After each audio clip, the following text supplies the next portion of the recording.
నమస్కారం, నేను అలేఖ్య. తాండవ న్యూస్ కి స్వాగతం.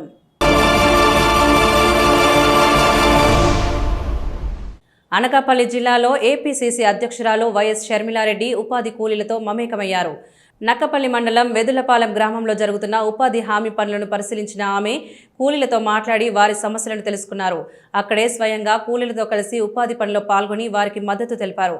ఈ సందర్భంగా గ్రామస్తులు తెలిపిన సమస్యలపై కూడా స్పందించిన షర్మిల ఆర్టీసీ బస్సులు నిలిపేలా అధికారులతో మాట్లాడారు. మరిన్ని వివరాలు మా ప్రతినిధి నివేదికలో.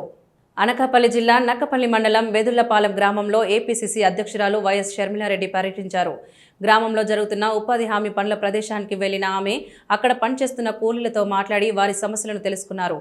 కూలీలతో కలిసి స్వయంగా ఉపాధి పనిలో పాల్గొని శ్రామికురాలుగా మారారు షర్మిల. ఉపాధి పనులు జరిగే ప్రాంతంలో కనీస వసతులు లేక ఇబ్బందులు పడుతున్నామని మహిళలు ఆమె దృష్టికి తీసుకువచ్చారు. అలాగే న్యాయంపూడి వేదుళ్లపాలెం గ్రామాల మీదుగా వెళ్లే ఆర్టీసీ బస్సులు ఆగకపోవడంతో విద్యార్థులు పాఠశాలకు వెళ్లడంలో ఇబ్బందులు పడుతున్నట్లు గ్రామస్తులు తెలిపారు. దీనిపై స్పందించిన షర్మిల రచ్చబండ వేదికగా ఆర్టీసీ ఉన్నతాధికారులతో ఫోన్లో మాట్లాడి బస్సులు నిలిపేలా చర్యలు తీసుకోవాలని కోరారు. ఈ సందర్భంగా మాట్లాడిన ఆమె ఉపాధి హామీ పథకం పేదలకు వరమని అన్నారు. అయితే కేంద్ర ప్రభుత్వం తీసుకువచ్చిన కొత్త నిబంధనలతో పథకం బలహీనపడుతోందని విమర్శించారు. మోదీ ప్రభుత్వం మన్రేగా చట్టాన్ని బలహీనపరుస్తోందని, రాష్ట్రాలపై ఆర్థిక భారం మోపడం అన్యాయమని అన్నారు. రాష్ట్రంలో లక్షలాది జాబ్ కార్డులు తొలగించడం పేదలపై అన్యాయమని పేర్కొన్నారు.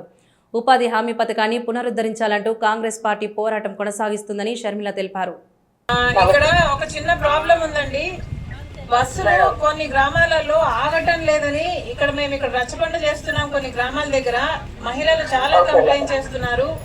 అసలు పిల్లల కోసం కూడా ఆగటం లేదు. వాళ్ళు బ్యాగులు వేసుకొని కిలోమీటర్లు నడుచుకుని రావాలంటే చాలా కష్టపడుతున్నారు. గ్రామాల పేర్లు చెప్తాను. అసలు ఈ బస్సులు ఎందుకు రావటం లేదో నాకు ఎక్స్ప్లెయిన్ చేయండి. గ్రామం పేరు చెప్పండి. నక్కపల్లి మండలం అండి. వినిపించిందా అండి? అసలు ఆగట్లేదండి. ఇంత అశ్రద్ధ చేశాయి కాబట్టి ఉపాధి హామీ పని ఇంత నీరు గారిపోయింది.